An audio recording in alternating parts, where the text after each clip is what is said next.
Where your treasure is, there will your heart be also. God has given us unlimited treasures in His Word.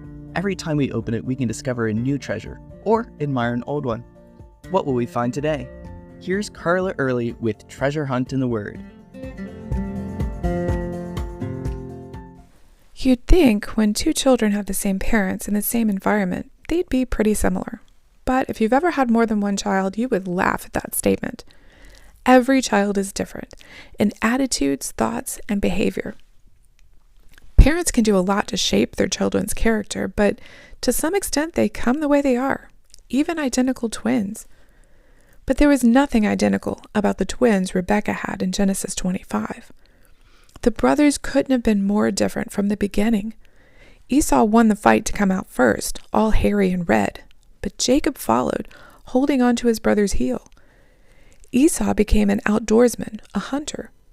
You know the stereotype, a big guy dressed in camo with a long beard, bow and arrows, and a turkey slung over his shoulder, always smelling like the outdoors, loud and boisterous. Jacob seemed more of a homebody, more serious, one who always wears a tie and has every hair in place, whose hands are smooth because he's never done a day of manual labor in his life. Verse 27 describes him as a mild man dwelling in tents. As I read along, verse 28 kind of hit me. It says, "And Isaac loved Esau because he ate of his game, but Rebekah loved Jacob." It reminds me of an aunt who always told my parents, "Don't you show a difference in those two grandkids of yours. If you buy something for one, you've got to buy something for the other." Yet she clearly showed a preference toward my son.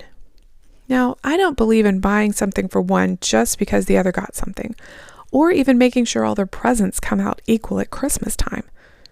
The important thing is to make sure children know they're loved by both parents unconditionally. And that wasn't happening here. Isaac loved Esau and Rebekah loved Jacob. Do you think that might have caused problems within the family? The Bible's pretty good at foreshadowing. And did you notice what Isaac based his love on? Isaac loved Esau because he ate his game. The way to a man's heart is through his stomach, right? Sounds pretty superficial, yet that's what drew him to his son, all that wild game he cooked for him. What was Rebekah's love for Jacob based on? It doesn't say, but maybe he was naturally a mama's boy, staying home and being helpful. But it was also probably based on what she'd heard from God. He'd chosen the younger twin to carry on the promises. He had said, "The older shall serve the younger." And maybe Rebekah saw in Jacob the strength of character that Esau lacked. Now, a psychologist could analyze Jacob and Esau and explain how the lack of love from one parent influenced both of the boys. I'm not a psychologist, but I've known plenty of people who grew up without the love of one or both parents, and I've seen how that affected them. I've also seen how the discovery of the unconditional love of God, our Father, has affected them.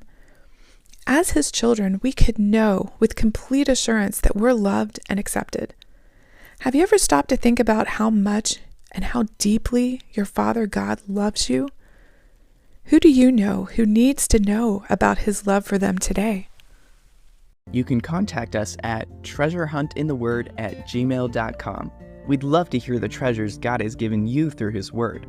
You can listen to other episodes on our website, which you can find in the description below. Thank you for listening, and remember, where your treasure is, there will your heart be also.